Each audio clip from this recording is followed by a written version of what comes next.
If you want to pump your body and expand your mind, there's only one place to go.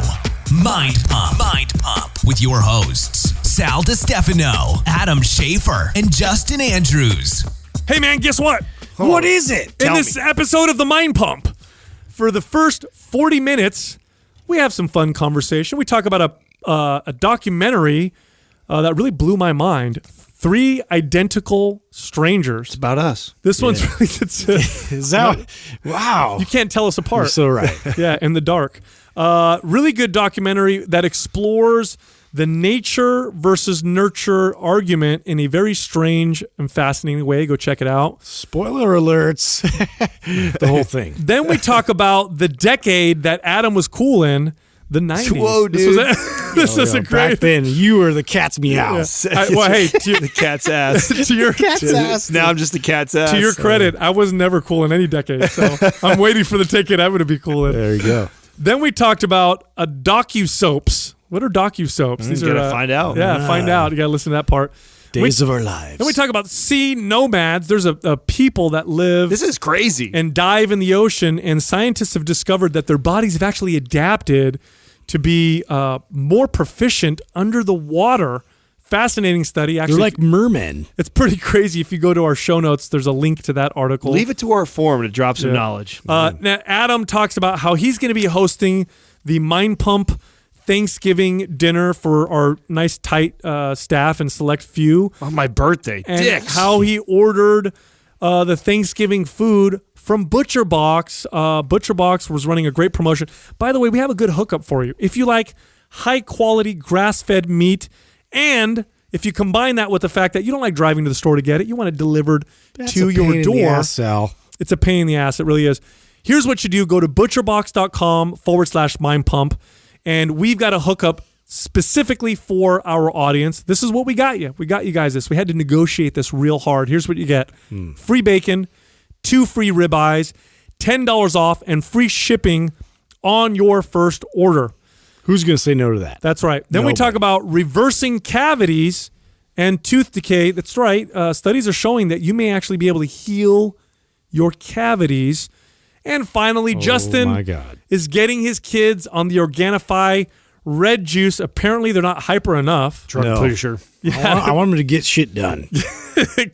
Do your chores. Organifi, one of our sponsors, they produce organic and effective healthy supplements. If you go to Organifi.com/mindpump and enter the code mindpump, you'll get 20% off. Then we get into the questions. The first question was, what's a good amount of cardio for health? I don't want to affect the muscle building signal. I'm not necessarily trying to burn body fat. I just want to be healthy. What's a good amount of time to do cardio? Then we answer the question, would bodybuilding style posing be a worthwhile way to increase muscle connection and muscle growth? Is flexing in the mirror good for you, or are you just feeding your ego? You're such a poser. You know, is Doug doing it for his health, or is he just because he won that contest and now he's got a big head? He's got a big head. Yep. Yeah. The next question was, if someone has a bad pelvic tilt, so we actually answer this with anterior and posterior pelvic tilt, so butt sticking out or tailbone tucked. Instagram model, shitting dog. Yeah. How should you squat? That's great, Justin. Jeez, you really painted that picture. Hey, that's one or the other. How should you fix that, and how should you squat? And finally, the last question, what is the endocannabinoid system, and why is that important to know?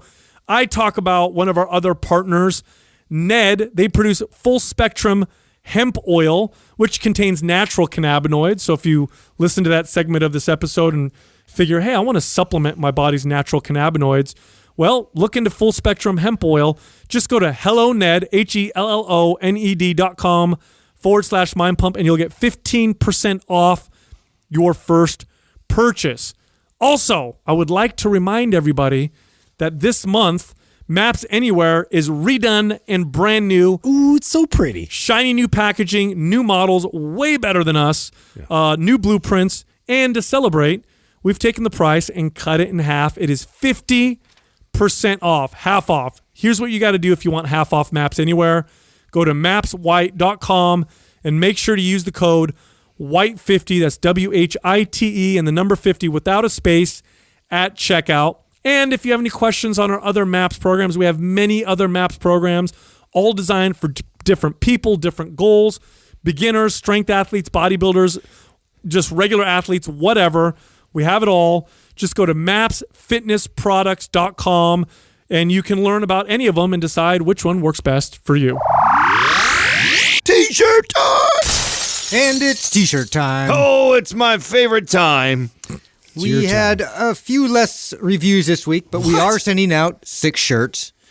And the winners are from iTunes, EK Brown 07, Max 555.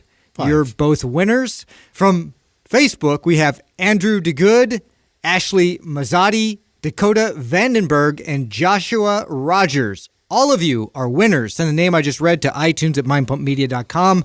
Send your shirt size, your shipping address, and we'll get that right out to you. To enter into that contest, you just got to leave a 5-star review either on iTunes or on the official Mind Pump Facebook page. Your odds of winning are pretty damn good. I watched the fucking coolest, strangest, most fascinating documentary I've seen in a long time. And I know you've seen it, Adam, because Is you this on commented Prime or Netflix? It's on Netflix, Sweet. I think. Oh, wait. Might be on Prime. You watched it too, Adam, because I saw someone in the forum post it, and you said you saw it. 3 identical strangers. Oh yeah, great one. Is that crazy? Fucking That's weird. That's a true story. Weird. Do you want to know what that's about? I mean, 3 identical strangers. I brought it up. I brought it up. I brought it up on the show a long time ago when it first came out. We just kind of like glazed over it though. But Dude, it was fucking fascinating. Yeah, it's one of those ones I don't like to talk about. I tell people just go watch it because it's just We're gonna Were they have like to. triplets or something? We're gonna talk about it on the show because this is a podcast. you're gonna That's what we ruin do. it. Whatever. I want Justin to watch it. Spoilers. No. You can still watch it, but It's fine. it starts off. So yeah, but it's better when you don't know what's coming. No. You'll. I already guessed what was going to happen just from the Yeah, title. but it still gives you like a holy shit, that's crazy, Bro, so this is what's crazy about it. So it starts off, this kid is, and he's narrating what's happening in his life. He's going into a community college. He's never been there before. Yeah. As he's walking up, and he's kind of this shy dude or whatever. As he's walking up, people are like, "Hey, what's up, man? What's up, brother?" And he's like, Hugging man. him, high fiving him. He's like, "Man, everybody's real friendly here." He's like, "This is kind of cool, you know? Like, all right, this is cool." And everybody's like, "Dude." Finally, people are coming up to him and saying, you know, "Hey, what's up, Eddie? Oh, what's up, Eddie?" And he's like, he stops. He's like, "I'm not Who's Eddie? Eddie? Yeah, who the fuck are you guys talking about?" Goes in his dorm room. The guy who ends up being his roommate is best friends with the dude that everybody thought he was. And he looks at him and he goes, this is fucking wild. He goes, he's like, "You have a twin." So they get on the phone, they call this dude. Yeah, he's asking him his birthday first. He's like, Yeah. he's doing all the basic. Yeah, is like, your birthday this day? When's this? He's like that. And he's like, Were you adopted? All this Yeah. stuff. Finds out he has a twin. They find each other, and it's like, holy shit! I can't believe I had a twin. They were Makes separated at birth. big news. It goes all over. It goes on the country in the newspapers. A fucking kid somewhere else, his buddy sees this, brings it to him, and is like, "Dude, you got fucking 2 twin brothers. It was triplets." What? Yes. And they just all got separated? And so they meet each other, and what's crazy about it is all the similarities that they Yeah, have. that's what's really fascinating to me is like how 3 people could be separated at birth. And then they show them, they're like on all the, Talk shows and shit. and stuff like that. And they're like finishing each other's sentences. It's really rad, right? Yeah. And they go party together, and they find out that they all had this like troubled youth and stuff. They all had the So- same girlfriend. As they start digging deeper, what they start to realize is that the place that, what is it called, the orphanage? Or the orphanage. separated them when they were 6 months old. So that must have been crazy Now separation anxiety. they did it like as a test, right? Isn't it? Well, that's the crazy That's part. the shady part. That's the What? twist. The twist comes out that this was a study that was a broad study that was done on twins. And what they would do is they would purposefully separate twins and put them in different environments to examine the difference between nature and nurture, biologic versus how you're raised. So the 3 brothers were put into 3 different homes: a wealthy home, a middle-class home, and an immigrant home, to see what the difference would be. Yeah. How fucking wild is that? Science has great morals, right? Not at all. Yeah. That's That's crazy. That's exactly what I said as I was watching. And I told Jessica, I said, this is exactly why dirty. science, you can't go pure science, why you need some kind of a moral code derived from something that you believe to be higher than science because from a scientific standpoint, what's the big deal? Triplets probably hard to Oh, from a scientific standpoint, it's a brilliant it's a brilliant study. Think about all the data you get from that. You can't ask for better controls, right? Right. And plus, you think to yourself, you could justify it all day long. You could be like, well, who would adopt 3 triplets? Yeah. Separating them is better for the kids, gets them put out. We also get to study them, but it was all premeditated. The way the scientists picked the homes is they picked homes that had already adopted kids so they could go in and kind of watch. And then once they said, okay, these are the perfect homes, then they kind of selected them. Really fucked up. Wow. But crazy. But there's more to the story. You got to watch That's it. great that they found each other, man. More what are to the odds? And what's crazy is you see like one of them's overweight, one of them's not overweight. So you could tell it wasn't genetics. Environmental factors kick in, and so they go through all that. That's crazy. I had been someone recommended it to me when it first came out, and I remember clicking on it and just the preview to it just seems like whatever.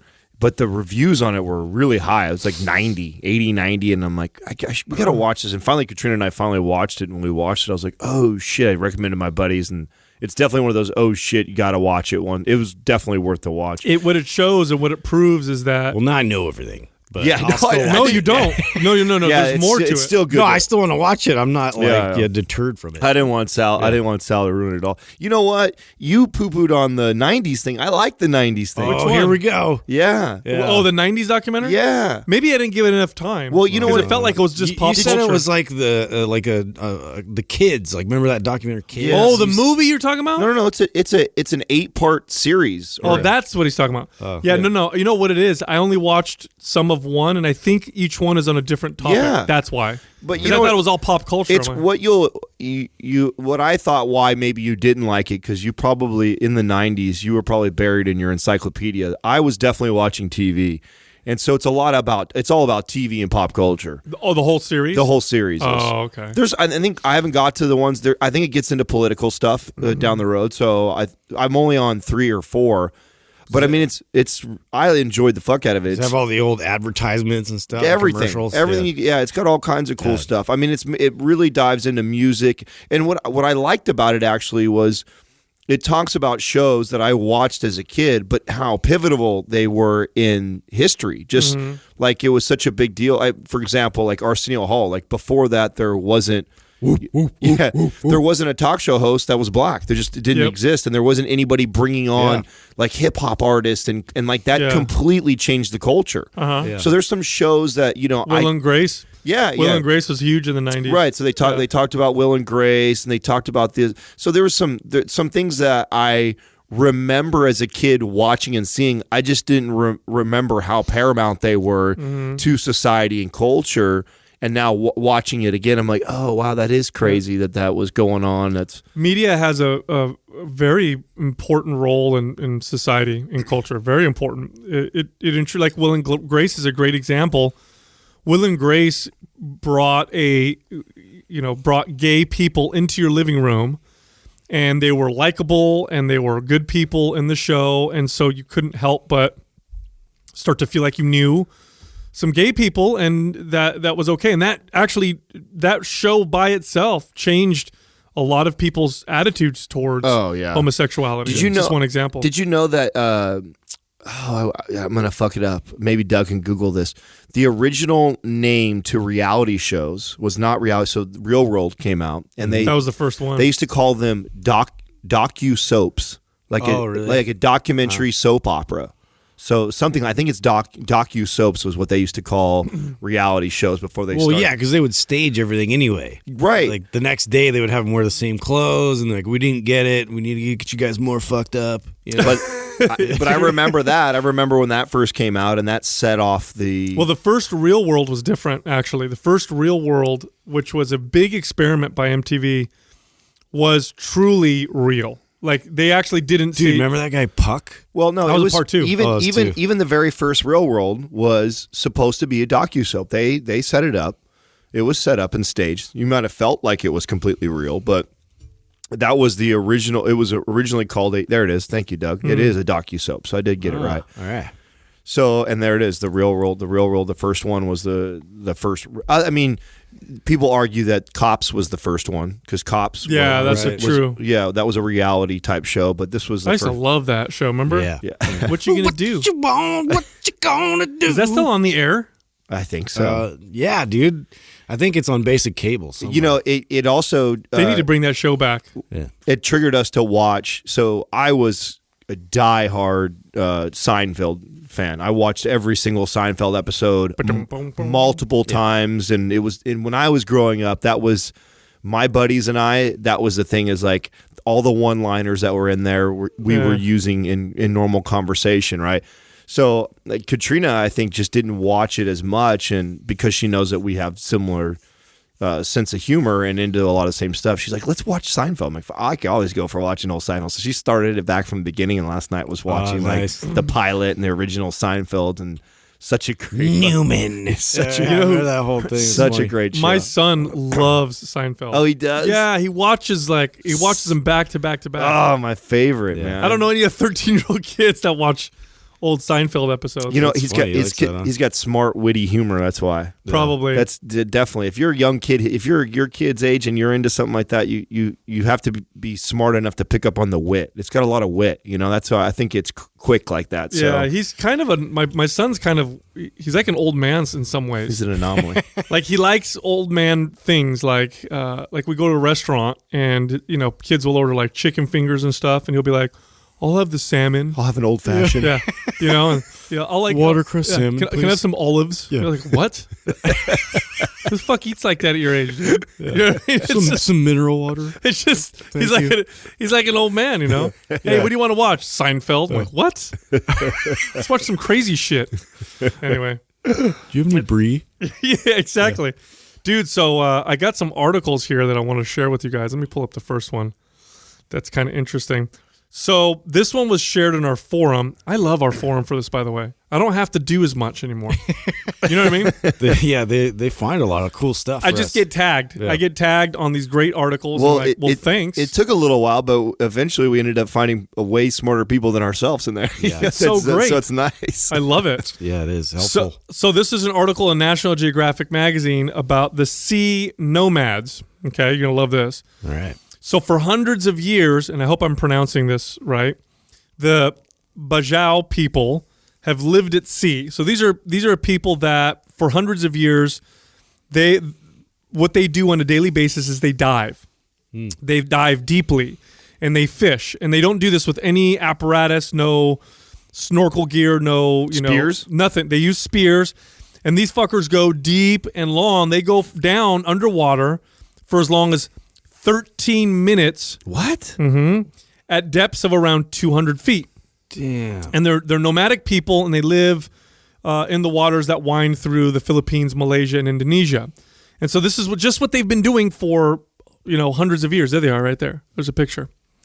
So scientists were like, I wonder if these people have evolved specifically to be able to do this, because Right. that's an incredible feat. Like handling the pressure. 200 feet underwater Yeah. without any gear or anything, and 13 minutes underwater. Is that possible? That's what they do. These Well, are real apparently it real is. deal. Yeah. And you see, look, it even says here in this article, the mystery of their amazing ability to free dive is solved.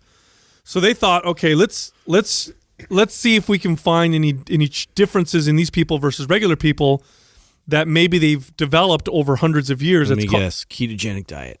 Yeah, exactly. They all do MAPS anabolic. So anyway, next article. All right. No, so Moving on. So, the ability to hold oxygen in your blood, a lot of that has to do with your red blood cells.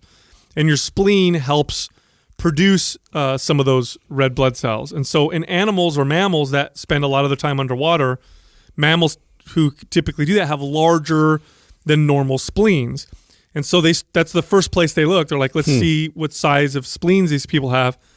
50% larger than the average person. What? Oh, wow. They have 50% larger spleens than the average person. So they literally, because of hundreds of years of doing this, their bodies have evolved to just be able to hold their breath for longer and Is be there able to a handle video more of this or something? I want to see this. And this is like every generation in this tribe like has this 50% larger spleen. They tested all. I mean, All they of them? tested. I mean, not everybody of the tribe, but they did a lot of How tests. have I never heard this? I thought it was like 4 minutes or 6 minutes is like the record of holding your breath. Right. No, 13 minutes? 13 minutes. Yep. They also find that that their lungs are more compliant to being able to stretch and hold oxygen. Their abs are more compliant. So they found like these different adaptations that these people had that let them see. Look how they live. It serves their very specific niche. They literally build like huts and shit on the water. So you just jump off your balcony or whatever and go down under. Look, and there they are. They just swim around with a spear. Now, What a trip. Now, is there other things that we're seeing as a benefit to that? No, what's The article didn't say anything else, but that's a good question. I wonder if there's side effects, Right. Is it, any other potential effects. I don't know. But yeah, that just goes to show you, like when you have like a very specific task, or like groups have figured one thing out, and that became like everybody has to adapt and evolve with this in order to survive. It's interesting to see how that goes into genetics like that, and it starts favoring. well, It's wild. I would imagine too that from a very young age they're training like crazy too, right? I mean, by the time you're old enough to walk, they're probably teaching you to swim. Well, and with then you're diving and with natural selection, what probably ends up happening, that's the gene, the PDE. What was it, Doug? PDE 10A was the gene that they found that resulted in a larger spleen and more red blood cell production. Yeah, if you're the guy that's going down for 13 minutes, you're getting some action, right? I'm saying that's like a valuable thing there. And then that becomes like, he's having a bunch of kids. You're not supposed to that's hold- how it works. Oh, I see what That's you're saying. genetics. That's Yeah. what you're saying. Yeah. You know what? That's a good point. With natural selection, what probably happens over hundreds of years is if you can't fucking hang, you don't do very well, like Justin said. Yeah. So the ones who can dive the best because that's their livelihood, they end up procreating because it's valued in their society. You're right, Justin. They probably have the pick of the litter when it comes to I'm just saying, it's mates. like, it's kind of like, any other sort of culture, you find the people that are killing it, and they're the ones getting all the, attention. There's, it reminds me of the Mongolian tribes that live in the real high altitude cold tundras. Have you seen pictures of those? Maybe Doug can look them up. They live in the like freezing cold dry tundras. When you look at pictures of them, the pictures of the kids are always adorable. They have these really red cheeks, probably because it's freezing. Yeah. They're bundled up to crazy, and then the men. There's pictures of them on their horses up on these tundras with an eagle or some shit. Yeah. And they just live in some of the they're most hunting eagles. Yeah, and they live in some of the most inhospitable areas of the world. Yeah. But I wonder if you were to study those people, if you were to find differences in their bodies, because they just live in freezing Yeah. all the time. I'm sure, dude. Yeah. That and the They're- altitude. right and, there, look at that. how they're acclimated to it, like over everybody else. I Yeah. mean, let's be honest. Is there anything more alpha than that right there? on a horse with a Yeah. bald eagle on You you. know what I'm saying? Like I feel like a just generally like a wimp. Look how big that wingspan is, dude. Those things are monstrous. You bring your pug, you know what I mean, or something like, oh, here's my look at my pet. Yeah, cool pet. Yeah, I've got basically a pterodactyl on my hand. Yeah, look at that, and they use those eagles to hunt. Yeah. It's kind of cool with the differences that you can find in humans based on. It's like Beastmaster. It makes me think of nutrition, because obviously we're in the fitness and health industry. How you can, one way of eating may be beneficial for one people, but may not be beneficial for another people. Like if your people evolved diving into the ocean and getting fish for hundreds of years, and then you move somewhere where you never eat fish, can't be ideal. Yeah, would the diet of the Eskimos or Mongolians on the tundra who may eat just like super fatty seal and moose meat or whatever, would that work for you, or would you find that it might not be so good for you? Right. So it makes you wonder. When you There's say lots things of like that, it factors. always makes me wonder too, though, is if we're going through this transition of all this processed shitty food, and then like 10 years, it's going to be good for us. Yeah, You know what I'm saying? maybe. I mean, think about that. Right now we're going through that phase of just like this. It wasn't around for very long, but push us 200, 300, 400 years, and then before you know it, soda can and ho-hos. Yeah, it's going to be I don't know about that. 3 years from now, like 1,000 years from now, you'll have people who will be like, writing books on the the new diet, nutrient-less food. Yeah. Look, this is how Get rid of 'em. we've been eating like this for thousands of years. So everything needs to be processed. Yeah. You have to eat everything processed, eat a lot of sugar, and you'll find yourself be healthy. If you eat too much whole natural foods, Yeah. you get cancer. You will. You're going to die. It's that kind of stuff really fascinates the shit out of me. I got yesterday our butcher box for our big mind pump thing came in yesterday. Oh, the Thanksgiving. Yeah, the little I think we have turkey, we got sausage, we got bacon. What else did we get in there? We got a bunch of cool stuff. So we're gonna deep fry this fucker, huh? Yeah, Doug ordered. We're going to have a smorgasbord. Last night, Doug and I were talking, and he ordered the deep fry already. It gets here this week, Doug? When do we get it? Wednesday. Wednesday we have it. How big of a turkey fits in that deep fryer? You can go up to 20 pounds. Oh, okay. That's Oh, funny. snap. I think ours comes with When is the Dude, 14, I've never 14 had pounds. a fried turkey. I haven't either. Have you, Sal? Or Adam? I have. I've had it once. Yeah. Oh, I've never had it. Oh, that's dude. I this can't week, wait. huh? Yeah, it's Friday. No, I've had a fried turkey once. My cousin had a Friendsgiving or whatever. Yeah. And first off, so this came from his buddy who's a firefighter. So his buddy that was there was a firefighter, and he said, just don't want to freak anybody out. He goes, but this is the number one cause of fires Right. during the holiday season is people deep frying turkeys. Yeah. Because I got a high-tech one Yeah, I think we're gonna be good. made by Butterball. oh, is it? Yeah. It's all enclosed. professionals. Yeah, Doug's is That's way Justin's different than the one nickname, that too. the one that I cooked in was on an open burner, Butterball. Yeah. burner, and it was a big, just huge pot. So Doug found a. Yeah. Who told you, dude? Who told you? Is that Justin's brand? My Butterball. Little Butterball. That was my nickname in junior high. No, was it? Yeah. Was it really? No. That's adorable. Sounds like Yes. it. I Sounds wish like it it was- would work, though. It is on Mind Pump now. Butterball. Little Butterball. You little, get over here, little Butterball. I'm gonna bring that one. Does it make you want to wrestle him, Adam? Get over here, you little fucker. Just tickle him. Just Like, wrestle the shit. Butterball. Tickle you, little. No, but he said that you have to lower. First off, you have to thaw the turkey completely. So one of the biggest mistakes people make is they try to deep fry a frozen turkey, and I guess that makes the oil go everywhere. Oh, yeah. Well, I imagine it's like when you have Like an a explosion. super hot pan and then you try and run it under cold water. Yeah, Like, it's so- yeah. Yeah, that is not smart. And he said also to lower the turkey and really slow because he said a lot of people will just like drop the turkey, Splash. and then that oil catches fire. And then how do you put out an oil fire? You know what I mean? Yeah, good question. Blanket. It's like, insane. You're supposed to cover it with a blanket. big cotton blanket. Stop, drop, and No, roll on top a of it. fire blanket. Yeah. Or aren't you supposed to dump can't you dump like salt or baking soda? Baking soda, yeah. Is that what it is? Oh, yeah. Yeah, just You have to smother it. douse it with some gas. How many people have enough baking soda, though, lying around? Yeah, like that much. yeah. Does Not anybody that even use it anymore? much. Of course. You do? Yeah, it's in my refrigerator. It's down by our trash. We keep baking soda around. For the what, house. the smell? Yeah. You don't brush your teeth with it? No, I have tried that though. I love it. It's That just used to- messy. Pain in the ass. That used to be like my paranoid. Like if I was like in a pinch and I didn't have any like Tums or anything, like I was a little baking soda, That's actually old school. which helped. Really? Yeah, it's an old school way of In treating. water. It I doesn't would do that last at as long. friend's house because like I would have bad heartburn or whatever because I used to.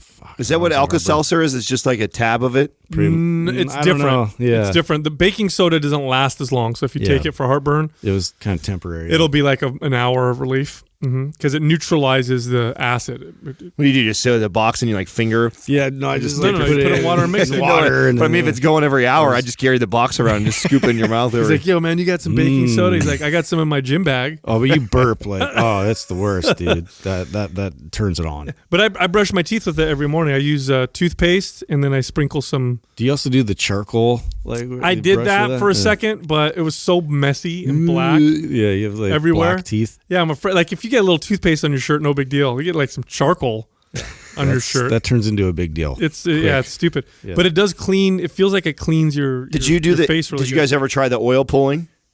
Yeah, I did it No, for a didn't do second. that. Yeah, Everett got It takes me. too long. It does take too long. It's annoying. It's actually tiring. Yeah, it is. How good is that for you? It's actually really good. Yeah. Yeah. I know. I've been meaning to try. It just looks like labor intensive. It's 30 minutes. Yeah. You're just, and then after a while, your cheeks get all, and then you start to if you accidentally swallow some of it, you're like, Oh, yeah, it's not. It's kind of gross. I just went to speaking of which, I just went to the dentist. I hadn't been to a dentist in. What'd you have done? They drill you? I haven't been to a dentist. It's funny. I'm gonna go and admit this on the podcast.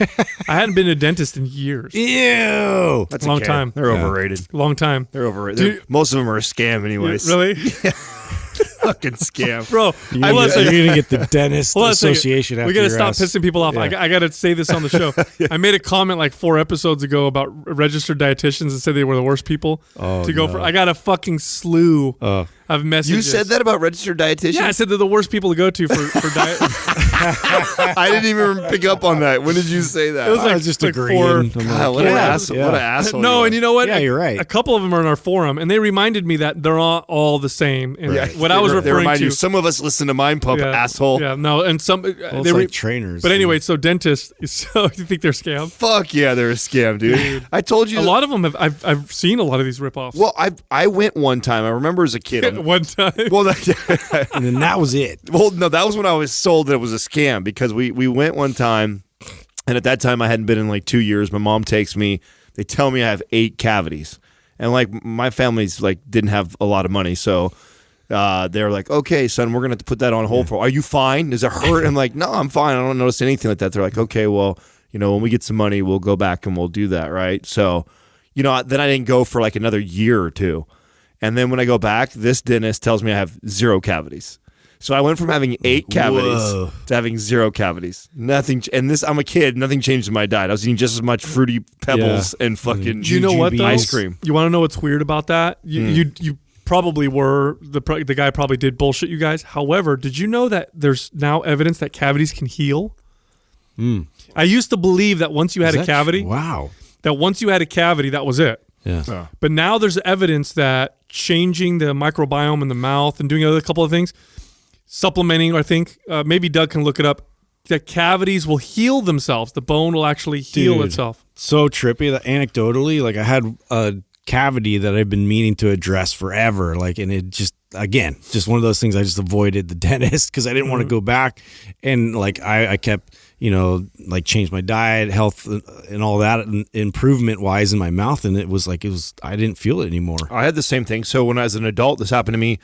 I went and I had a client that was a dentist. We're giving terrible advice right now. And so this says how to reverse cavities naturally. So I had, what I got it from was drinking too many rock stars. Oh, yeah. And she just told me, she's like, stay away. Or how many of those are you drinking? I'm like, I was doing like 2 a day. Those are, yeah. I stopped drinking them literally like the next day and took about a year or so. And I could feel where my cavities were. I didn't feel them anymore. That was the same with me, but it was like coffee with sugar and all that. And I just cut the sugar out.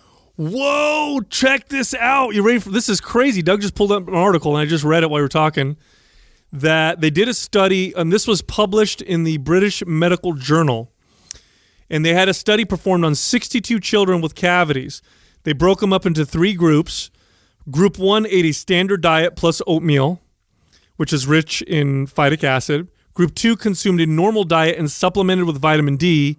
And Group 3 ate a grain-free diet and took vitamin D. Ready for this? Yeah. The Group 3, first of all, Group 1, worse. Their cavities got worse, and they got more cavities. Group 2 had less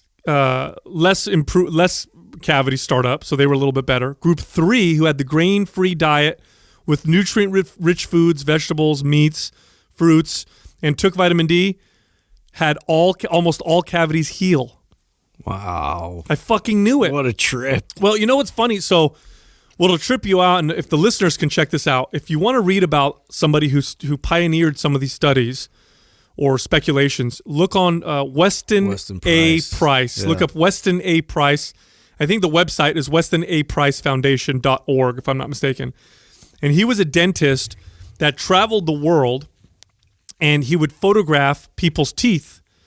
And what tripped him out, because he was a Western dentist, Western doctor, was that these people in some of these hunter-gatherer societies who had no access to dental care at all, no toothbrushes, they didn't even have regular teeth cleaning practices or whatever that looked anything like the ones that we have.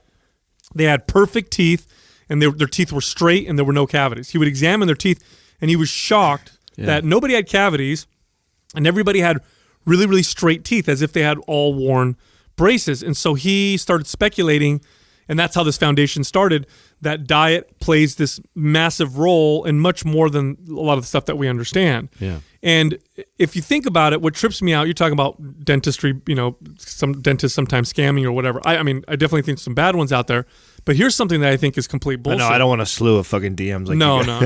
Here, I'm not saying all of them are. No, dentists play a valuable role, but one thing that I think is complete bullshit is how we were led to believe that we're supposed to remove our wisdom teeth. Like, nobody's supposed to have wisdom teeth. Yeah. Always get them removed. Well, that's another scam. I was told to remove mine, never remove mine. Yeah, I'm fine. I'm sorry, but it doesn't make any sense to me that we would evolve to have something that will kill us if we don't remove it. Nobody removed their wisdom teeth 5,000 years ago, or 1,000 years ago. I'd say even less than that. Yeah, and I think what it is our mouths, as we've gone on these grain-heavy diets, our mouths have actually shrank, and our teeth are becoming crowded. We get more cavities, all kinds of other stuff. So anyway, I go to the dentist after not going to one forever, and I had to get a good cleaning of that, but I didn't have a single cavity. Nice. Yeah, never. I actually have never. I don't think I've ever had a cavity. Oh, yeah. All them sardines. That's right. Listen up, kids. Sardines and avocado. It's yes. Sulfur veggies. Hey. No, but how trippy is that? That's cool that you brought that up, Doug. We'll make sure to put that in the show notes. That's great, man. Yeah. So anyway, speaking of things that are healthy, started giving my son some of the green juice after our workouts. Train him here and there. What does he think of it? See, He likes it. Okay, cool. Well, your kid also is a kid we just talked about earlier that likes weird shit. Have your kids tried the Organifi stuff? They have. Actually, I've been giving them the red juice because God, does that make them hyper? They keep wanting. Yeah, it does during the day. So I in replacement of Crystal Light. Okay, so somewhere along the lines, I think it was my parents that introduced them to Crystal Light, and so they were like really wanting. I'm like, no, and so I gave them some of the red juice instead, and they liked it. But yeah, I had them try the green juice, and I'm just sort of introducing that one too. But yeah, I would prefer them to at least have that than to Crystal Light. No, what I do is post workout with my son. So now him and I have agreed that he's gonna consistently lift 2 days a week, even if he's with his mom. Mm-hmm. I'll bring him over and train him. And what I do now is post workout is he'll eat something, or I try to make it cool for him, kind of cool. So I'll give him a little bit of like the Organifi protein shake with the green juice, because he thinks it's, you're a 13-year-old kid. Your dad's giving you... Yeah, it's like a performance thing right after. Yeah, your dad's giving you like a potion, or you know what I mean? Like a mix. Elixir. Yeah, so he feels kind of cool. He's like, is this going to make me... It's going to get you jacked. Because I remember how I felt about supplements when I was 14, 15, buying them. I used to walk to the Big Five on Blossom. I used to walk 4 miles. Oh, yeah. And buy Weeder's Muscle Builder. That was the name of the protein powder. So great. The walk would cancel out the calories that you were taking. Totally. 400 calorie walk for a 300 calorie But I buy this Muscle Builder protein powder, and I'd think that I was taking like elixir of the gods. Yeah. So I give it to my son to kind of get him kind of pumped about it. And he's talking to me, and he's like, so as I get stronger, he's starting to ask me the right questions. Does that mean I'm building muscle and gaining weight? Uh-huh. I'm like, absolutely. And I said, well, if you want, I said, this summer before you go to high school, we can do a mass building protocol. I said we could try to put between 5 to 10 pounds of size on you over the summer, which means you're gonna have to eat a particular way, and I'm gonna train you, and if you want to get ready for high school that way. And he kind of got excited, bro. If he gets all pumped about that, and I get to train my son for summer to put on size on him, I get to relive that period of time. The summer of guns. Oh, that would be so fun. This is it coming up, right? I mean, this is the time where you really started to get into it, right? For him, I got into it at 14, so I was older than him. I was like right after. Actually, you're right. It was the summer. I kind of got into it after 8th grade, and it was the summer after my freshman year that I got. That's it. I was like 100% all the way in. Yeah. Going crazy. Now, is he coming in the garage and lifting more and more, or do you feel like it's kind of inconsistent right now? Like, what's it's a little on and off. And I'm not pushing it. I just want him to do it here and there and just see what's happening. And I worked out with him a couple times. That's more fun, I think, when we work out together. Yeah. Nice. So, but the summertime, we'll see. We'll see what happens. Yeah, I can't wait to do that. I mean, right now I'm making a big effort to finish things with the treehouse and stuff. And so I I saw you made 4 more posts up. yeah. It's progress, dude. I got all the posts up now, so I'm proud. Is there going to be a roof on that and everything?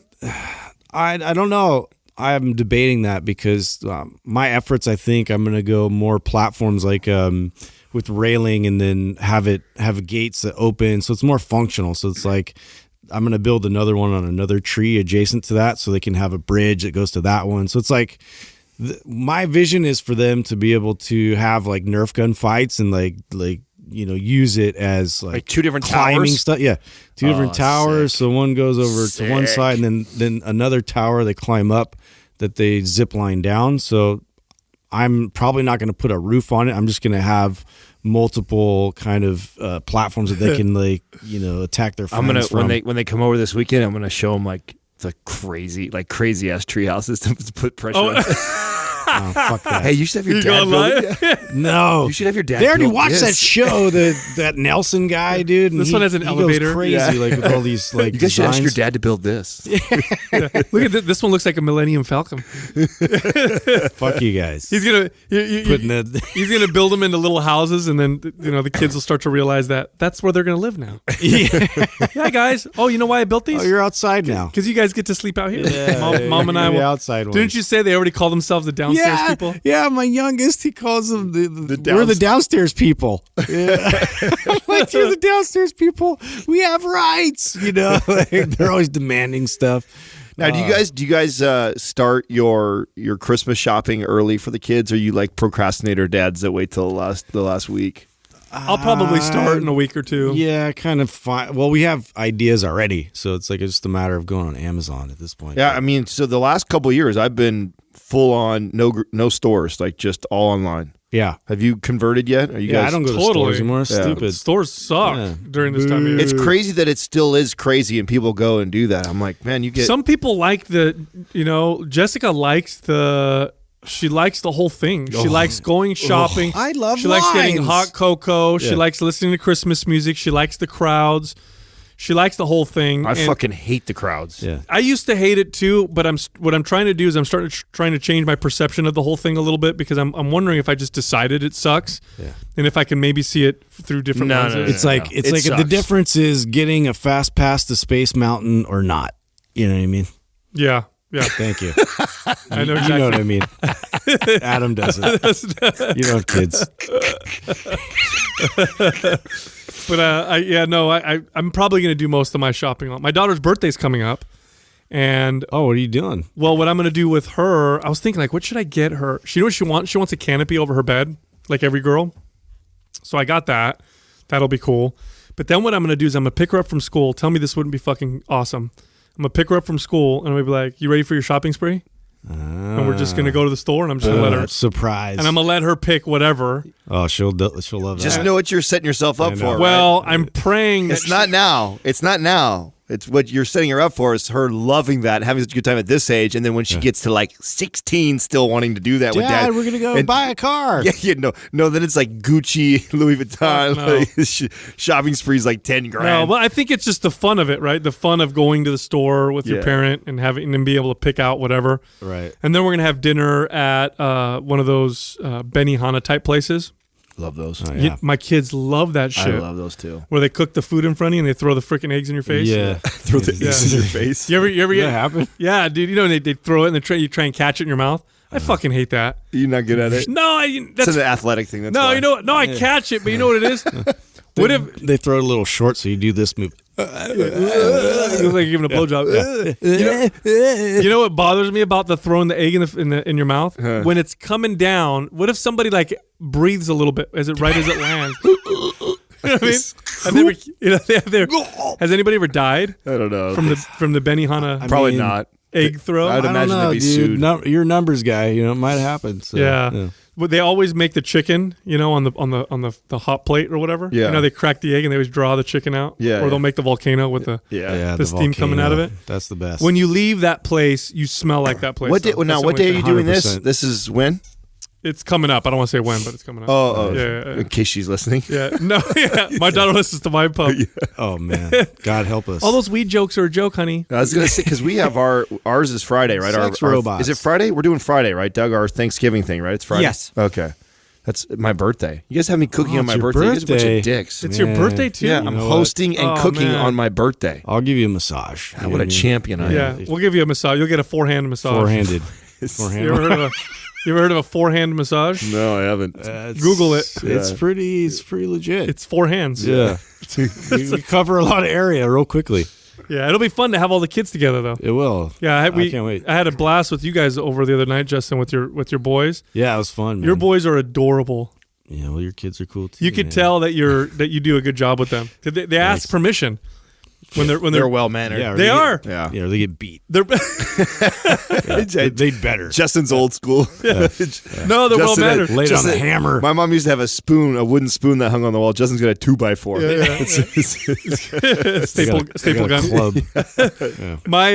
What's funny is because they brought dessert and they brought these little sugar powder cookies that were really good. Yeah. I wanted. And you watch the kids eat them, and then his boys were trying to I wanted to ruin his kids. They were trying to sneak another one, as bad as they were. But you could tell they were looking at Dad, I think I think my oldest, he did sneak one, that little punk. Yeah, he did. I'm gonna get him for that. He did, Yeah. but they were great. They put their dishes away after they were done. I was like, dang, man. They're good kids. Did a good job, Justin. Not It was bad, fun. Dad. I love seeing that. Yeah.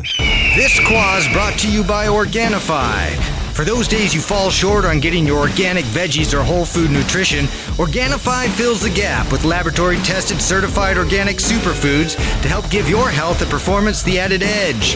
Try Organifi totally risk-free for 60 days by going to Organifi.com. That's ORGANIFI.com. And use the coupon code MINDPUMP for 20% off at checkout.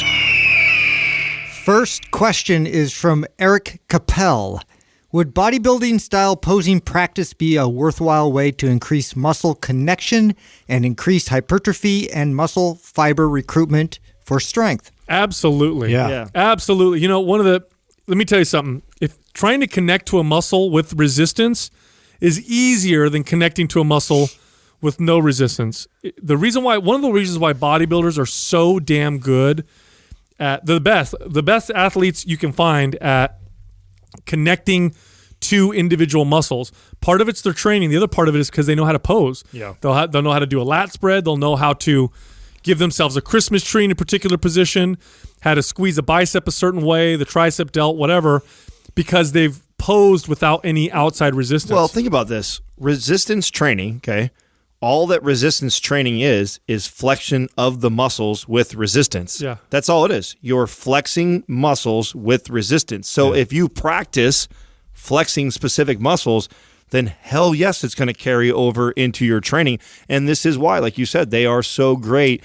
And this is also why, when people talk shit about certain exercises, like, oh, that's not for that, or I can take an exercise and make it for a lot of different muscles just by focus. Same exercise. Yeah, same exercise. You can take a rear delt fly and it be for rear delts. You could also do it for traps. You could even get some of your rhomboids and maybe even some of your lats engaged a little bit. Like, there's a lot of ways to do a movement and have certain muscles take over. And if you're really good at doing that without any sort of resistance, with just flexing and posing, then when you add resistance with weights, boy, it really enhances that. I honestly think that this is definitely one of those attributes, one of those techniques that bodybuilders present that strength athletes should pick up on. And I honestly think that just focusing on isometric connectivity and contractions and where you are producing force and what muscles are contributing is such a crucial part of becoming even more of a higher performer in your sport. And for them to go through a lot of those poses and connect to their body on that level, I think would take and elevate their game to a new level they haven't achieved before. Yeah, I remember when I was a kid, one of the hardest muscles for me to feel when I was working out were my lats. It was so hard. I felt everything else before I ever felt my lats. Like, I was able to connect to my chest and my delts and Of course, arms, that was easy, right? Biceps and triceps and quads and hamstrings and glutes and all that. But it was really hard for me to be able just to activate my lats. And it's not a coincidence that the time I was able to feel my lats in my workout was also the same time I was able to feel my lats just standing and flexing them. And it's funny because it happened at the same time, but it's because I became more connected to those muscles. And that is a very important skill. If you're in the gym and you're trying, and it's not just for bodybuilding. Yes, it's important for bodybuilding because you want to be able to connect to a muscle to target it, stress it more, and cause more development in that area. That's obvious. But the other reason why it's important is if I'm trying to teach you a new recruitment pattern, if I'm telling you that you're not activating your glutes very well while you're doing a barbell squat, your ability to feel your glutes is what's going to allow you to connect to the movement in a way that's more beneficial. This is one of the reasons why priming is so effective. Priming, we say it turns on muscles. I mean, that's controversial in terms of turning on or turning off muscles. What I think one of the main benefits is when you prime a muscle or a movement first, now you know what to feel. Yeah. Now, if I can't feel my glutes when I squat, you allocate resources effectively. Right. If I can't feel my glutes when I squat and I do some hip thrusts and really connect and squeeze my glutes with every single rep as a primer, then I go squat, I know what to feel. Now I know where my position is and what muscles I need to feel when I'm doing that exercise. Besides all that, flexing your muscles intensely does send a small, it's not a big one, okay, but it does send a small muscle building signal. It's definitely better than not flexing your muscles, that's for sure.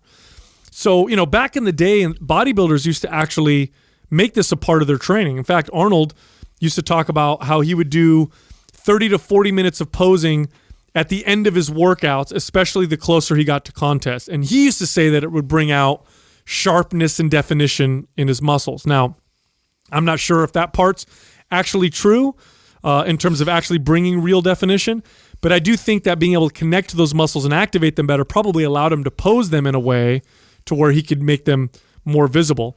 I know, Adam, you competed for a long time.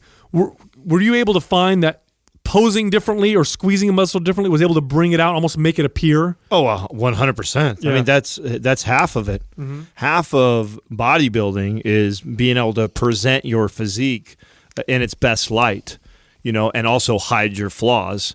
And some of the best bodybuilders are also just the best at doing that. We all are. I think we all have flaws. We all have weaknesses. Like there's no such thing as the perfect physique, right? I think that some guys are just much better at accentuating their strengths and then hiding their flaws. And posing is part of that. Part of learning how to. And then too, when you're on stage and they're assessing your entire body. And I'm up there hitting a double bicep, though I would never hit a double bicep because I was a men physique. But say I'm doing a side chest pose or whatever, and I'm in my twist. Well, that doesn't mean they're looking all the way from my toes all the way top. So you're activating everything all the way up. Yeah, so you're thinking about keeping your calves tense. You're thinking about keeping your core and abs tense. You're thinking about your chest being up and your shoulders being peeled back at the same time. So you're trying to activate all of them, which only has carried over and made my workouts even better. And like I was saying earlier, I have this ability to take an exercise that maybe traditionally is for one muscle, and that's what it says on the side of the machine, or that's what most people use it for, and I could use it for a total different purpose. Yeah, and here's a great use of flexing. If you have a muscle that you're having trouble developing, throughout the day, activate it. Throughout the day, your regular day when you're not working out, flex that muscle, activate it, and get to the point where you can activate it by barely moving your body. Like, for example, I could make my boobs bounce, right? I could do the pec flex without moving the rest of my body. I don't have to bring my arm across my body to activate my pecs. I could just activate them. Yeah, I could do that. Dance. I could do that with my lats too. I could somewhat do it with my traps. So if you can practice activating that muscle throughout the day, I promise you'll feel more connected to it when you finally work out. When you finally go lift and work out for that muscle, you'll be able to connect to it more, which will then lead to better progress. Ben Pekulski made the comment that, you don't have weak body parts. You just have body parts you can't activate and stress properly. Yeah, they're not accessible. So connect to them better and then watch what happens when you work out with a better connection to that muscle. Next question is from Barbell Scott. What's the good amount of cardio to do during the week for good health and not affect the muscle building signal? We got to make sure we communicate this properly, because I'm getting a lot of people now who are so afraid of cardio. I know.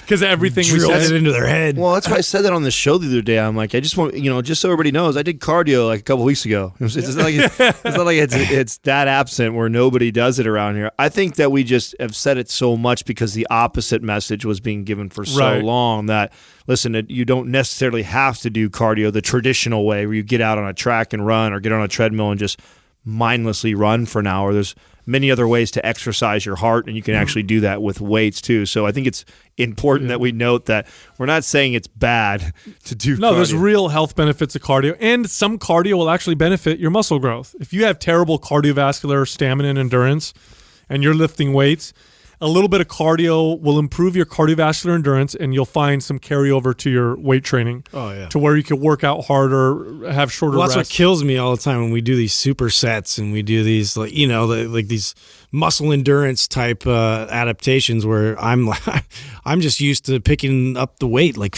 3-4 times and then like setting it down. Whereas, I like conditioning and going through a little bit of cardio will help me to build up more endurance to that process. I think if you really want to do it for your health, really the best thing to do is monitor your daily NEAT, your daily steps, your daily movement. That's going to give you, when they do studies of places in the world where people live a long time, these are known as blue zones.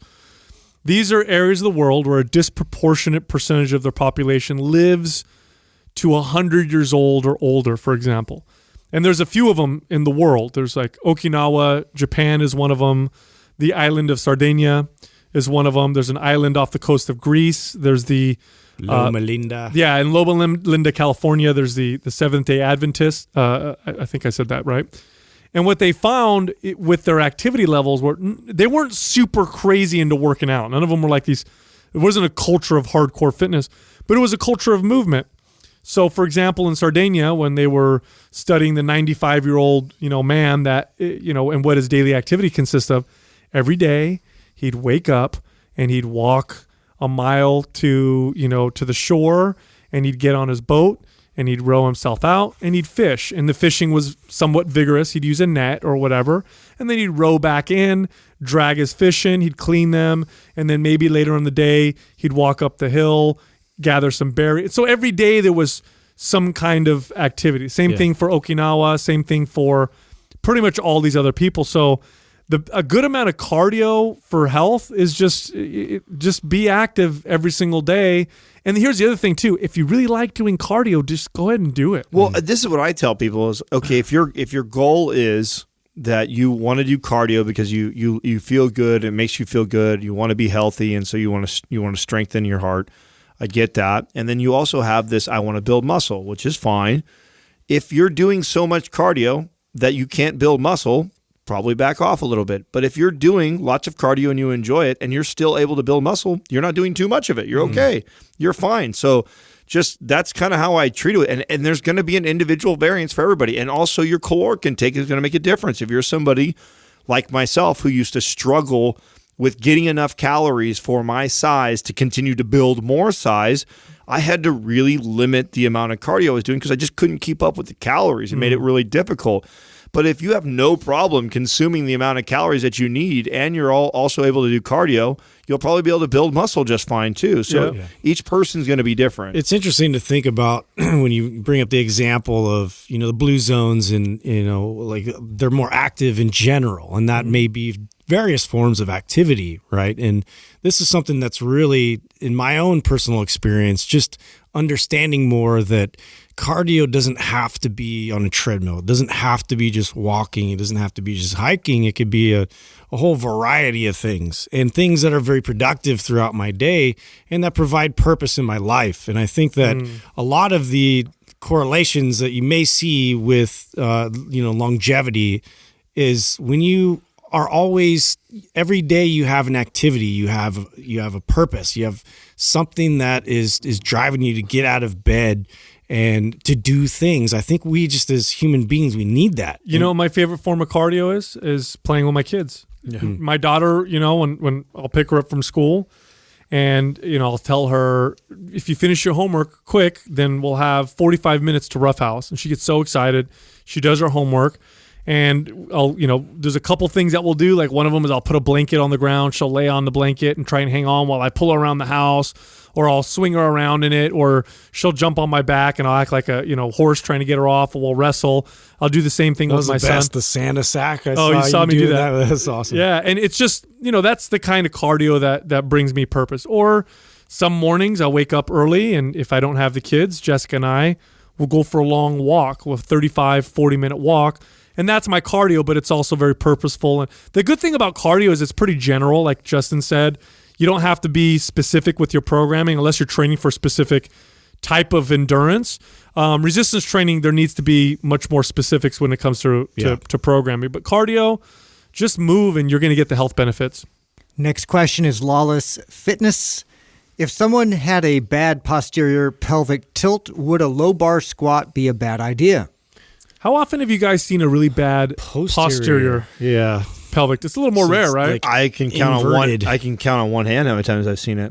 It's really, really weird. I wonder if this person is the shitting dog kind of look. Well, I'm wondering if this person is getting it backwards. That's what I'm. Yeah, I think they probably got anterior. Well, why don't we address both? Yeah, let's address both. So let's say you have a bad posterior pelvic tilt. That's where, like Justin said, the shitting dog position. Where I don't see how that. It's like your tailbone tucks. So typically with that person may have really tight hamstrings and glutes that don't want to fire, and maybe some weakness in the muscles of the low back. What I found with this particular person is if they're able to retract their shoulders, if they're able to pull their shoulders back and actually have a bar on their back, box squats is a really good way to teach this person to get the right tilt with the squat. So I'll put a bar on their back if they can do it, if they can hold the bar, and then I'll put a box behind them or a bench, and I'll have them focus on sitting back and sitting down while maintaining a little bit more of an anterior pelvic tilt. And I'll tell them, I want your hamstrings and the bottom of your butt, where your hamstrings meet your butt. That's the part I want to touch the bench or the box. Sit there for a second and stand up. And it tends to teach them to fire the proper muscles or do the proper form for the squat.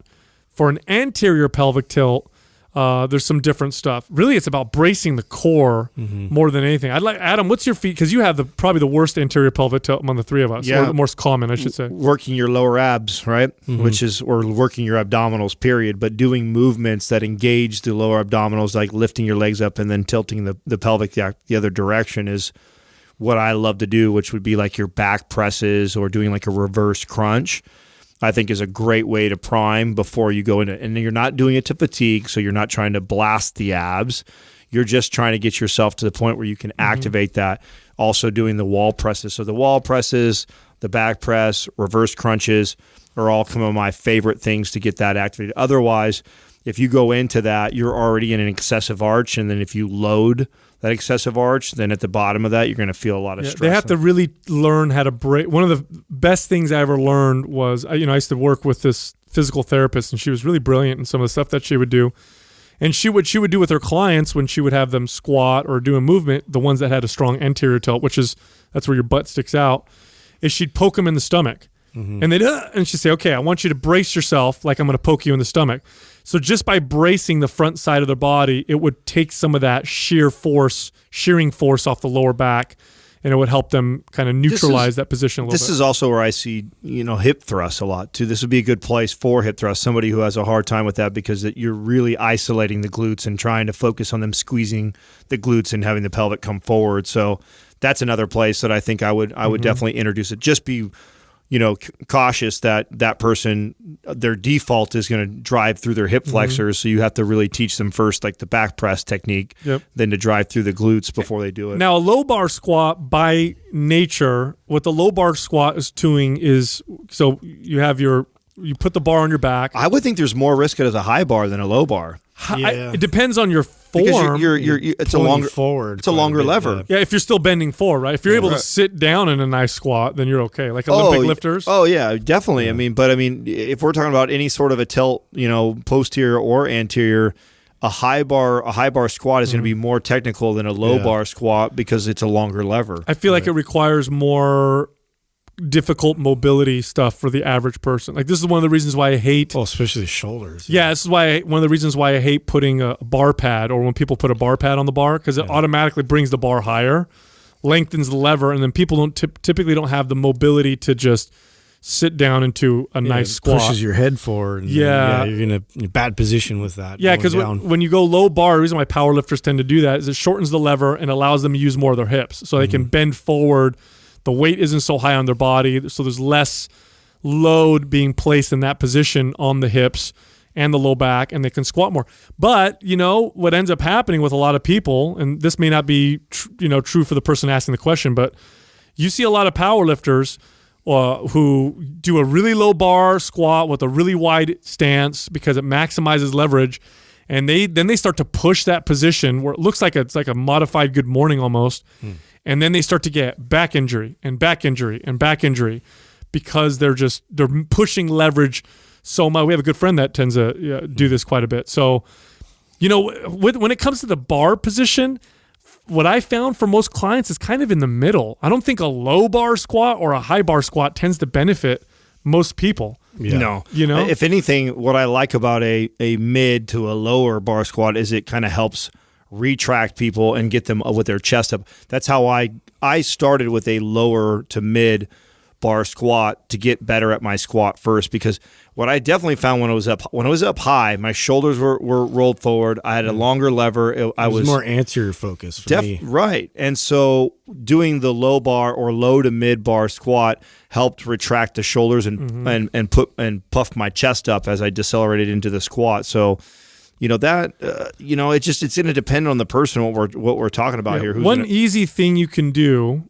and this is more general, but it's kind of an easy approach, is let's say you're doing a movement and you notice that you have your hips are in the wrong position, or you feel like your back is too arched or not arched enough.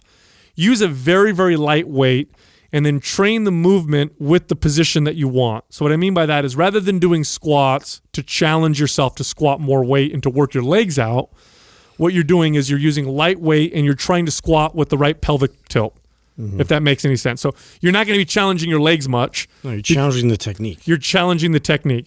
And this goes back to something we've talked about in the past, which is train movements and perfect and practice your exercise rather than going to try to work out.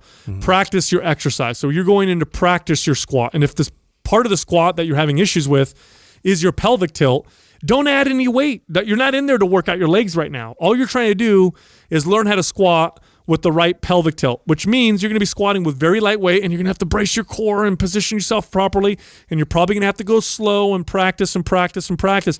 And then over time, you'll be able to add weight to the bar and then start to challenge your legs. But initially, it's going to be all about practicing the movement to the point where you're not going to have an issue with your pelvic tilt while you're squatting. I know I did a video on this, at least one, if not two videos on our Mind Pump TV on YouTube, and this is what I love using the PVC pipe for, where you take the PVC pipe and you put it on the back of somebody and you show them the 3 points of contact, like behind the nodule there. So it vertically goes right down your spine. Yeah, right down their spine, so they should feel it touching at their head, their upper back, and then their low back, right by their hips. Those 3 points of contact, right between your butt cracks. They should be able to squat all the way down into a nice deep squat and not lose those 3 points of contact. And if they can, then that's what they should keep practicing until they can, before they even think about loading with any sort of a barbell on their back. Next question is from Sammy Juni. What is the endocannabinoid system? Endocannabinoid system. Endocannabinoids. You know what's crazy about the endocannabinoid system? This is such a cool story. We had no idea that it even existed. This is like a new thing. Well, we had no idea that it existed, and the whole reason why we discovered it, Marijuana. yeah, was because scientists were trying to figure out why the fuck marijuana had this psychoactive effect on us. Thank you, Mary Jane. Yeah. So scientists were like, what is it doing? We know it's attaching to some receptor, and it's mediating some kind of an effect, because when you smoke marijuana, you get high, and there's a psychoactive effect. And so for years, they were trying to discover how this worked in the body. And through studying the cannabis plant, they discovered these receptors that the cannabinoids attach to. Now, first of all, they named the system after the cannabis plant. Yeah. So it's your endo meaning your own body, cannabinoid system after the cannabis plant. And what they found was actually quite fascinating. So there's two receptors that we've identified in the body. There's a CB1 and CB2 receptor, and they are in a class of receptors known as G protein coupled receptors. These are receptors that are oftentimes targeted by pharmaceutical companies because these receptors tend to tell the inside of a cell what to do. So if we can target like an opiate receptor, which is another G protein coupled receptor, it'll have like these wide-ranging effects in the body. Well, what we end up finding is that the CB receptors from the cannabinoid system are one of the most abundant in the whole body. It's found throughout the whole body. Now, it's very high concentrations in your nervous system, your brain, in your gut. It's very, very high concentrations in your bones. It's pretty much everywhere in the endocrine system, but the highest concentrations are like in the nervous system, the gut, and I believe in the endocrine system. Now, what else have they found affects this system? Well, they found marijuana? Because once they figured this out, they discovered the natural cannabinoids that we produce, and I think there's two of them or three that they've identified. The one that's most studied is known as anandamide. And what they discovered through the system is that these are it's a system that helps regulate neurotransmitters, and it works in retrograde, meaning most neurotransmitters move from a presynapse to a postsynapse. So there's like one direction. The cannabinoid system goes backwards. And so that was kind of fascinating. So it's feedback. Yeah, it's like feedback, and it's telling the body kind of what to do. We also discovered that because this system is throughout the whole body and because of the way it communicates, it's kind of a regulator. It's a regulator of sorts. So there's a few things that they've identified. Well, you normally have a really good analogy for this, like your amp and speakers. Like if you were to give an analogy to somebody, because it's kind of tough to understand any of the body systems without having some sort of a physiology background. So how would you explain this in layman's terms? Like, all right, let me think of how I can explain. All right, imagine if you were operating a machine that needed all these different fuel systems, and so you're just pumping it full of these different fuels, but there was no feedback, so you didn't know what was too much or what was too little, so you'd have to kind of guess. It'd be very difficult. The only way you'd know would be if you could get some kind of feedback, like, okay, too much oxygen here, not enough gas here. Pressure levels has gone up high. Yeah, so the cannabinoid system is that. It's like a feedback system. So it's like telling your body, hey, we need immune system ramping up. Hey, we need immune system to come down a little bit. Hey, we need to, clamp down. Clamp down. It's active in your body's ability to control cancer cells. They're finding it's a part of the inflammatory process of your body. Meaning, and this is the cool thing about this, it is anti-inflammatory, but it's not anti-inflammatory in the same way NSAID drugs are, or anti-inflammatory like cortisone shots are, where it just kind of hammers down inflammation. The cannabinoid system regulates the inflammatory system so that it's appropriate. Yeah. So if you have too much inflammation because of something else, it'll help bring it down. But it's not going to bring it down to a point where it's going to become detrimental. So this is also why we get these claims of the marijuana plant being good for everything, right? It's better. It's good for your skin. It's good for anxiety. It's good for gut. It's good for all these things because this system is abundant in our entire body.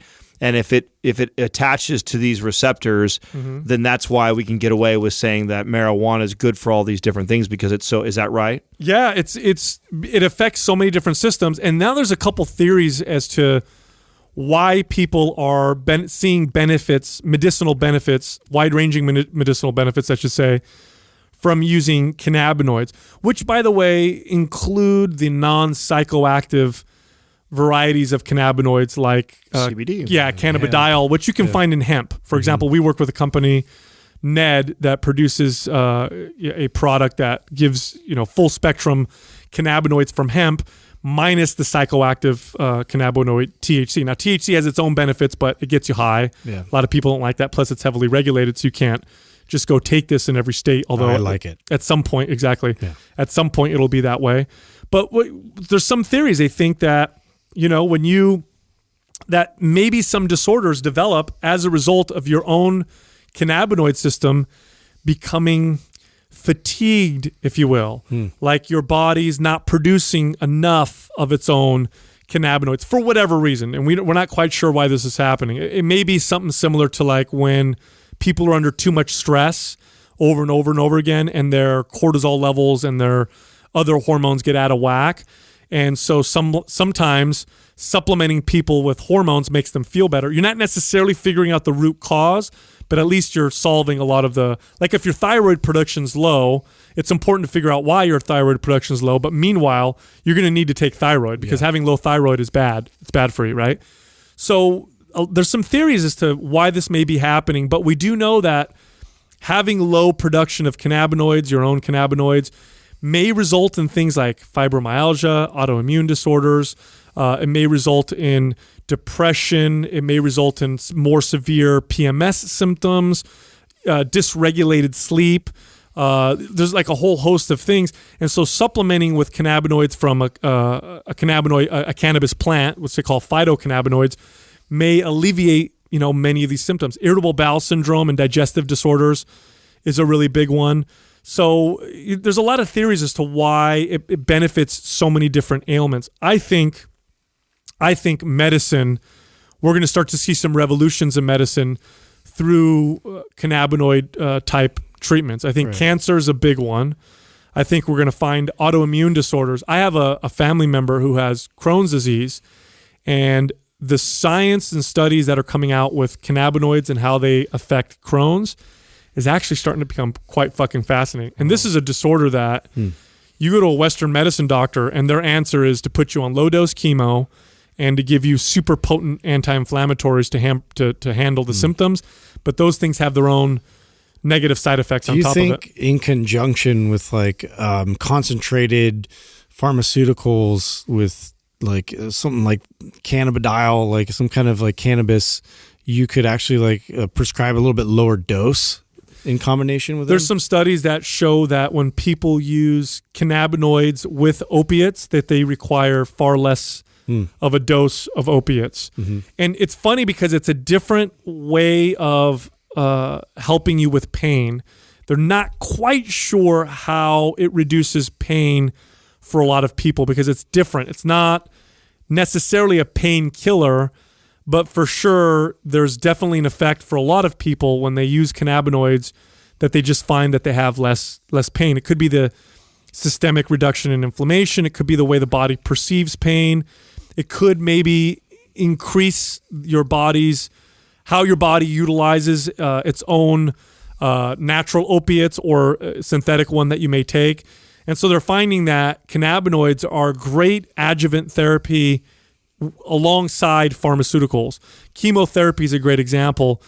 Animal studies are showing that when they give animals high doses of cannabinoids in conjunction with chemotherapy, they need way less chemo and it kills way more cancer and it has way less side effects. That's how I think it's going to be used. The way I think it's going to be used is we're going to find that it's going to work really well in combination with chemo for certain types of cancer. So now you're going to go to the doctor. They're going to say you're stage 1 or stage 2 or whatever cancer. We're going to give you this dose of chemo, which is much lower than what we used to do, along with this high dose of cannabinoids. And we're finding that to be, more effective because chemo does kill cancer. The problem is it kills everything else on top of it. And so if you could find something that'll, augment its effect and mitigate the side effects, that's going to be a huge one. Yeah. CBD is fascinating for anxiety. That's where you're really starting to see it start to kick ass, is its anxiolytic effects. It's a really interesting, if you've never used CBD before, you don't like take it and feel it. It's not like you take it and you're like, oh shit, I just took CBD. But if you're anxious, you just notice like, oh, I'm kind of less anxious. Okay. There's some studies that show that the endocannabinoid system also plays a role in your sociability, which obviously would point to its anxiolytic effect. So I've seen, this is anecdote now, and I believe there was one study, if I'm not mistaken, but I've read plenty of anecdote where people who have general anxiety type disorder, where they social anxiety, they'll take high doses of CBD and then they'll say, wow, I went to a party and I didn't feel as anxious and I could talk to more people and I felt better. The good thing about cannabinoids in particular is their non-toxic potential. Like, and this happens, by the way, this is the natural cannabinoids we've discovered. This is not the same with the synthetic cannabinoids, because scientists have actually created synthetic cannabinoids. Yeah, and they've created zombies. And you've got like these fucking gray market fuckers who are putting it in like fake weed to sell it because it's illegal in their state to buy cannabis. Yeah. And kids are smoking this shit. It was as good of idea as bath salts. Yeah, and they're getting all these crazy effects. Yeah. But these natural cannabinoids, the toxicity is so low that it's like the LD50. LD50 represents how much of a compound you would need to take to kill half of the people who took it. So like caffeine, for example, if you were trying to figure out a LD50 for it, I don't remember what the number is. I think it's 2,000 milligrams or 1,000 milligrams. Like if you give 1,000 milligrams of caffeine to 100 people, half of them would die. That's what the LD50 number is. With THC, which is psychoactive, they can't really come up with an LD50 because it's so impractical. It'd be impossible to get. That's why they have these stupid edibles with like 1,000 milligrams. That's why they can get away with it. Right. Yeah. I wouldn't suggest it. You probably have a really bad time, but you won't die. CBD, same thing, super non-toxic. Like, an active amount might be between 5 to 50 milligrams, but they've done studies with 500 to 1,000 milligrams, and there's no negative side effects or toxic side effects. So that's another thing that's really exciting about it. But it's a system in the body that's responsible for quite a few things. It's responsible for brain development in many cases. They're finding high doses of natural cannabinoids in breast milk. So when a mother breastfeeds her baby, she's putting out a certain amount of, I think anandamide is the one that's found in breast milk, and that's benefiting the baby. Doesn't this just piss you off? Yeah. Because it's been here the whole time, and it's just because regulations and just because of hysteria that we're just figuring out. There's a whole system of the body that we need to study and explore. It really made me mad years ago when I had the family member who had cancer, because I started doing research trying to find, a natural way she could help herself. And the one that was supported by the most science were cannabinoids. And what really infuriated me was there was a study done in 1972 or 1974 by the government. And the study was to try to find a connection between marijuana and lung cancer. And that's what they went in with. The goal was... Yeah, we have to find it. Yeah, because there was this whole campaign to get people to not smoke weed, and they made it public enemy number one. And what they started to see with the study was there was no cancer connection in lung cancer with people smoking marijuana. And then they started to find a somewhat protective effect for head and neck cancers. Like they found that, wait a minute, there might be a correlation between cannabis smoke and slight reduced risk of cancer. And so then the government shut the study down and sealed it and didn't want anybody to see it. And now we know it's because cannabinoids have this kind of cancer effect, and that was probably why. But it is infuriating. They also find that people who smoke weed and smoke cigarettes have lower rates of lung cancer than people who just smoke cigarettes. Right, just because of the counter effects. It is, and it's funny, we had all these fires recently in California, and shout out to everybody who's affected by that. Super tragic. Yeah, we wish you all the best. It's terrible, terrible, biggest fires in California history, but the air quality has been terrible outside. Mm-hmm. And I was telling Jessica, what we should probably do to protect ourselves from the pollution that we're breathing in. Smoke some weed. It's to vape. Well, vaping is better because it's less of the tar and shit. It's to vape cannabis because of its anti-cancer effects in the lungs. I mean, how funny is that, right? Yeah. Pretty much my answer for everything. Yeah. This sucks. That's why you're so healthy, Adam. Smoke some weed. Yeah, isn't that funny? He's the healthiest. Rub some tussin on it. Yeah. Put some tussin That's on hilarious. There. Yeah. Anyway, look, check this out. If you go to mindpumpfree.com, you can download any of our free fitness guides. There's like 12 of them up there. Many of them, a few pages long. Lots of good information. Totally free. Also, I want to remind everybody that Adam, Justin, and myself have Instagram pages with our own information, different stuff that you may get from the podcast. So if you go on Instagram, you can find us. It's real easy. Just put Mind Pump and then our name. So it's Mind Pump Adam or Mind Pump Justin or Mind Pump Sal. And Doug even has a page, Mind Pump Doug. Come find us, check us out, ask us questions, follow us. Thank you for listening to Mind Pump. If your goal is to build and shape your body, dramatically improve your health and energy, and maximize your overall performance, check out our discounted RGB Super Bundle at mindpumpmedia.com. The RGB Super Bundle includes MAPS Anabolic, MAPS Performance, and MAPS Aesthetic. 9 months of phased expert exercise programming designed by Sal, Adam, and Justin to systematically transform the way your body looks, feels, and performs. With detailed workout blueprints and over 200 videos, the RGB Super Bundle is like having Sal, Adam, and Justin as your own personal trainers, but at a fraction of the price. The RGB Super Bundle has a full 30-day money-back guarantee, and you can get it now plus other valuable free resources at mindpumpmedia.com. If you enjoy this show, please share the love by leaving us a 5-star rating and review on iTunes and by introducing Mind Pump to your friends and family. We thank you for your support, and until next time, this is Mind Pump.